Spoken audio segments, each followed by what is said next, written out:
Bijan at 2 is an easy choice, and let's see what we get at our second and third picks.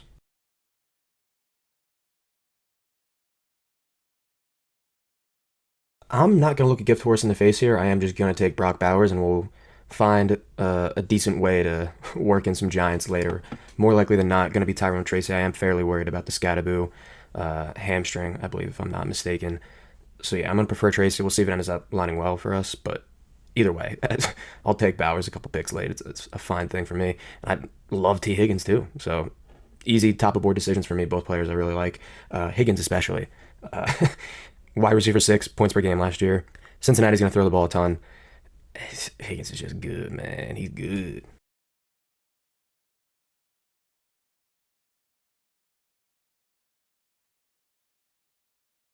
Any of these top three are fine picks in my book. Love Rashee Rice at the value at 47. DJ Moore is a wide receiver I like a fair bit this year. I do think him being the one to take advantage of an Amon Ra type role in the offense will be very apparent. But Rice is especially good here because if we can manage to get Sutton at pick 50, we're feeling even better about it. Don't get me wrong, 2 bye week 10s with Cincinnati and KC is not ideal, but it's nothing that we can't manage around. But Sutton is definitely our priority pick at 50 if he's there. If not, I mean, we'll be fine with one of these top 4 receivers. Let's see who this guy takes, though. Sending Dak picks. What a name. Goes Hubbard first. Into whom? Who you working on, boys? Yeah, man. Yeah, man. Cortland Sutton, eat a bag of fucking dicks, bro. Yeah, we'll just take DJ Moore. Screw that guy, though. Oh, I just wanted one little fucking stack. Come on, man. I just wanted one little fucking stack. You couldn't let me get my fucking stack, you fucking son of a bitch. Excuse my language.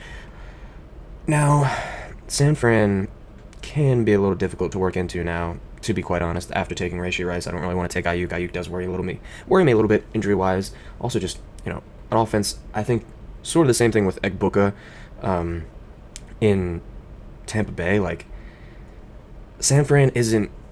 Tampa Bay will be throwing the ball a lot more than San Fran, but in San Fran, like how many mouths are going to get fed in this offense? CMC healthy commands a fair bit of target share. George Kittle's always going to command his target share. You now have Jawan Jennings proving that he's a reliable target. You have an assumedly rising second year out of Ricky Pearsall. Ayuk, you would guess, is at the top of the pecking order, but I feel like he might come with a lot of boom bust.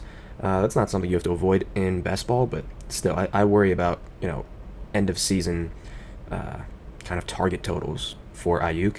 But either way, I don't like taking him already having a dip in early season production because of Rashee Rice's impending suspension to go suspension and injury at wide receiver right now. Doesn't feel too great to me. We also at some point do have to work into some of these minis. Obviously, we still want to get Tyrone Tracy at some point, hopefully, to work into Bowers. We can maybe take like James from San Fran, the rookie back, do something like that. Tyrone Tracy should line up fairly well at 98 for us. So at least we know we'll have that. Arizona is going to be like next to impossible to work into for Higgins. Denver, we can certainly take those later dart throws at wide receiver. But that's where we're at right now. See you back in 7. I will take Olave again. Like if you're going to keep giving me ADP values on players that I like, I'm happy to do it. I honestly don't have much Olave yet this year. This offense will probably struggle, but Olave is going to have his fair share of targets. Working through an ankle injury, I honestly don't even know this, but if I don't know it, then it's not too big. Yeah, day to day. I like Olave. I've liked him his entire career. At this point, even if the offense is bad, he's going to get a lot of volume. Questionable whether, like the end of season totals are going to be like ADP beating, but it's 71. He's a value. He'll be consistent for us, especially early in the year when we're going to need some work with Rice out. I feel happy taking him. And then I'm happy to go Montgomery here. He's a running back I often lean on in this range of the draft.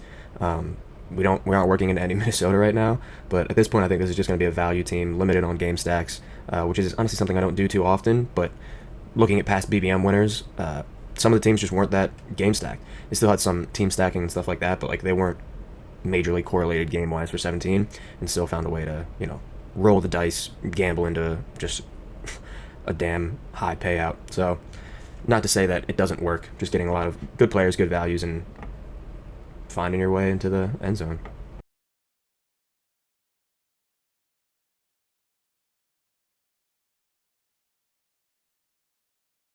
Did Khalil Shakir die? What's going on here? Ankle injury, week to week, high ankle sprain.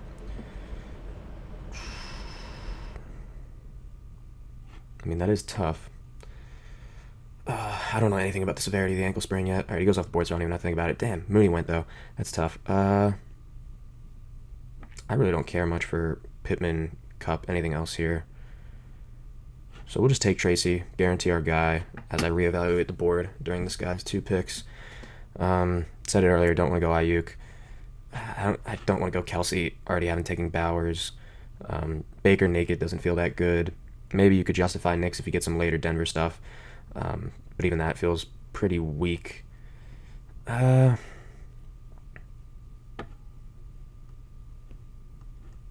hmm.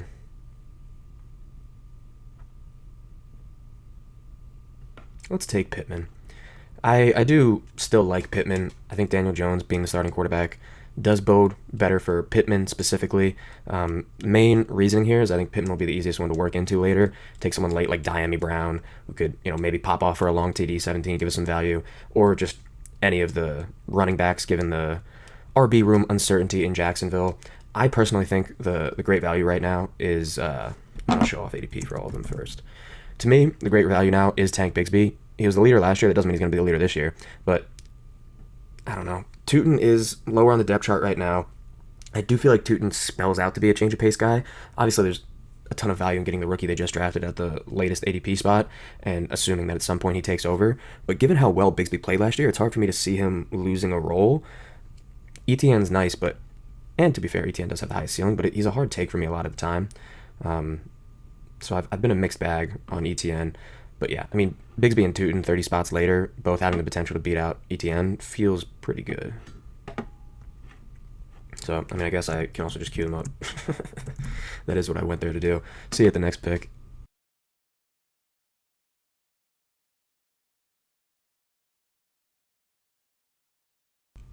If we can get Caleb here, I feel very good about that.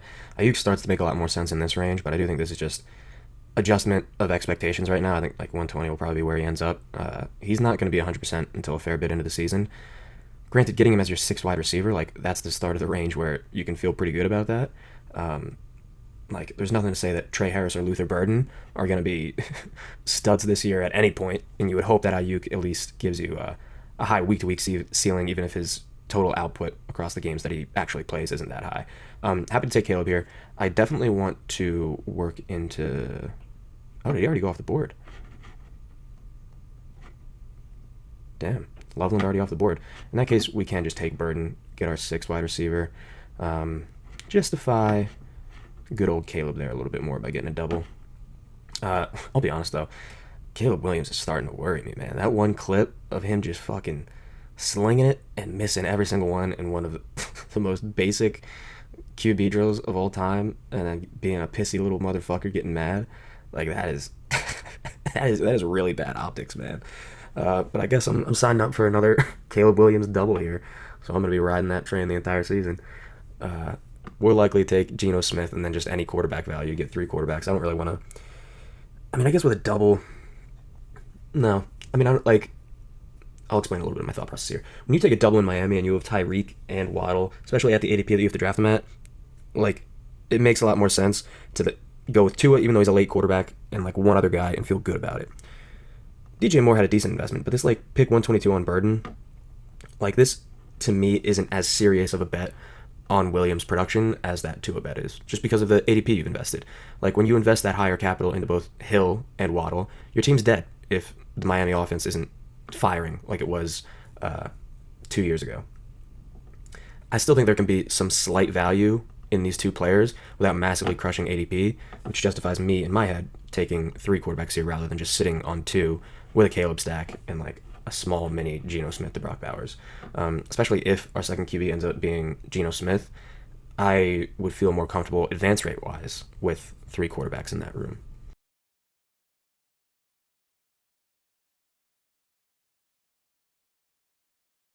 We're definitely going to go Tootin with this first pick.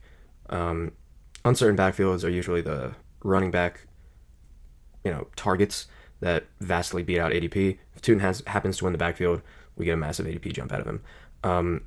We probably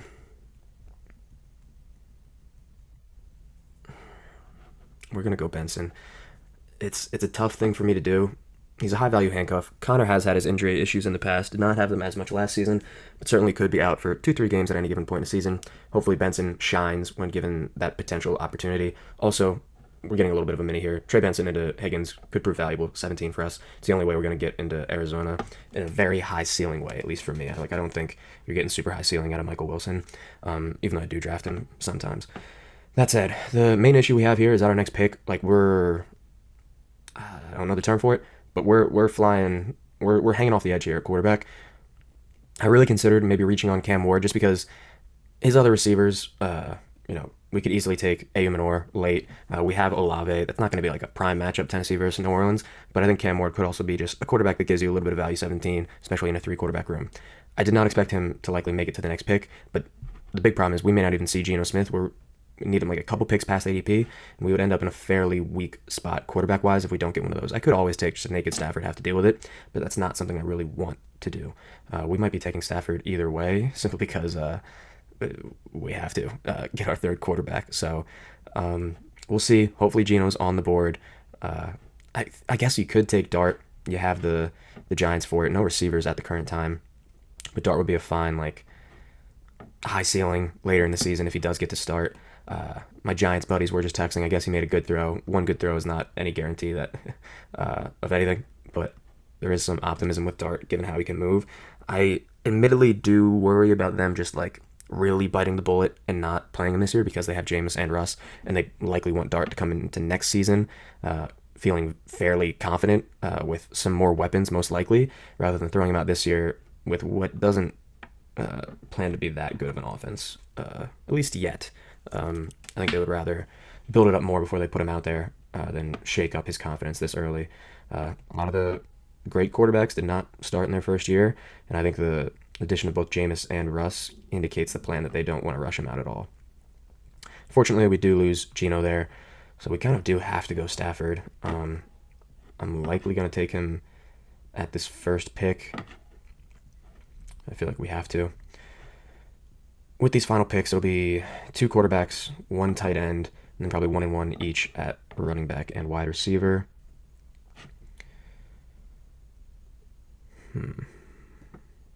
Thornton and Beck are still there. I'm not really going to push into them now, especially without Geno. I think both of them aren't really going to see super high target share. People are getting really hyped on Dante Thornton. In my viewpoint, Thornton is just taking, Trey, I don't think it's Harris. Trey Tucker, he's just taking Trey Tucker's role. He's going to be another deep threat for their offense. Maybe he catches him a deep TD or two, gives you some value in best ball, but I don't know. It's a hard pick for me given the ceiling around it. I don't think he's as fantastic to me as some of the other receivers that you can get even later, or he at least presents a similar upside to them, so I don't love investing the pick in an offense that I don't particularly love. We have a lot of receivers on this board, but yeah, let's just go Pat Bryant. There is some justification for Wandell instead, knowing that I want to take Dart. You know what? I'll admit it. Wandell, knowing that I want to take Dart, probably is the better pick. He also is much more Wandell gets crazy targets, man, because they don't have anyone else, and their quarterback play's been poor, so they target the slot guy. It hasn't yielded anything too amazing yet, especially in a half-point PPR league. So many of his targets are not very deep, they're close to line of scrimmage type of work. But if he catches a TD from Dart 17, playing in Las Vegas, that's probably where our money would be made. So I will admit, I think Wandell was the better pick there than Pat Bryant.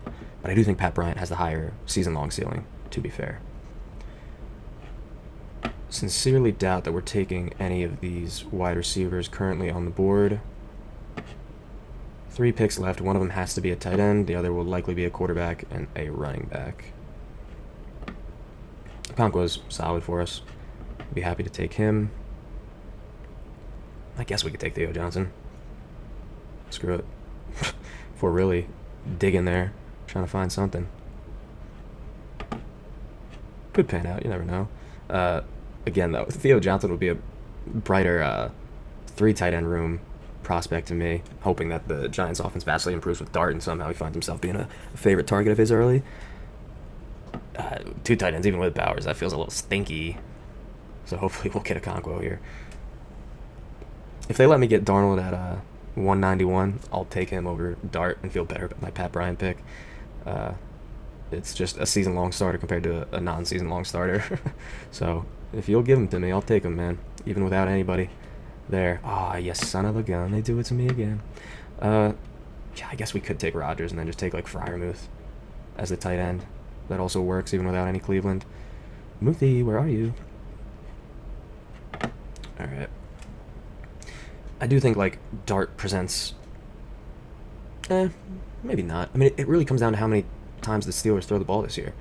It's like a battle between those two conflicting things. We'll go Merritt here. Some would say that the Commanders' running back room is potentially up in the air. B-Rob hasn't like fully separated himself. He's been admirable, good, but like, yeah, he hasn't separated himself in terms of the room. Eckler could potentially face fall off. So late round rookie with some value is something I'll take, yeah, especially at the 10 spot ADP benefit we get, and knowing that guy was likely not going to take 3 quarterbacks. We'll get our third starter, year-long starter in Rodgers. Between him and Dart, like, the reality is Rodgers is going to make your advance rate a lot better. The real conversation is, like, if Dart were to play, let's just narrow it down to 3 games in, like, 15, 16, 17, those 3 tournament rounds, how much higher is his ceiling in that given week than Rodgers? You know he's going to have to throw the ball a lot more, given the Giants' defense likely isn't going to be all there. You know he has a great weapon in Malik Neighbors, and he's got more mobility than Rodgers at this stage of his career. I do think the Pittsburgh offense will be a lot more efficient than the Giants, but it is really going to come down to that volume. Like, Rodgers threw the ball a lot last year for the Jets.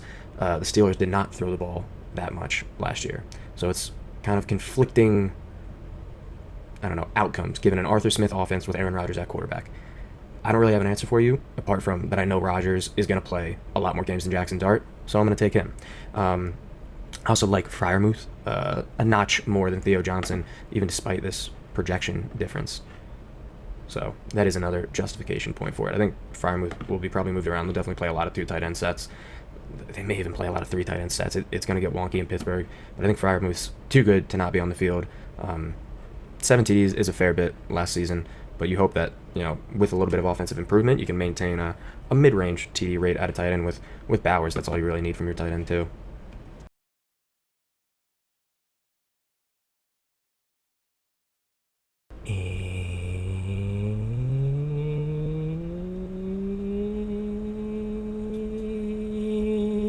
And we close out with Pat Freiermuth. That's it for this draft. Honestly, not too game stacked, but I do think I got a fair bit of value, multiple instances in this draft. I like the team a fair bit. More than happy with it. Yeah, I ain't gonna complain. Running back room, maybe a little unsteady, but you do have some high upside. Whether Tootin wins the backfield or becomes a handcuff, same thing with Jacory. Benson, value handcuff. I assume Tracy will be the 1A. And Monty I love, just given how many opportunities he's going to get goal line-wise in Detroit's offense. I don't expect any sort of fall-off. They have too many weapons to super fall-off, and maybe, some slight adjustments early, but Detroit, by all betting booking accounts too, is going to be a very fine offense. And Bijan Robinson, baby. Can't be angry about that. So yeah, appreciate you watching. I'll be back again tomorrow. Thank you. Have a good one. Draft well. Peace.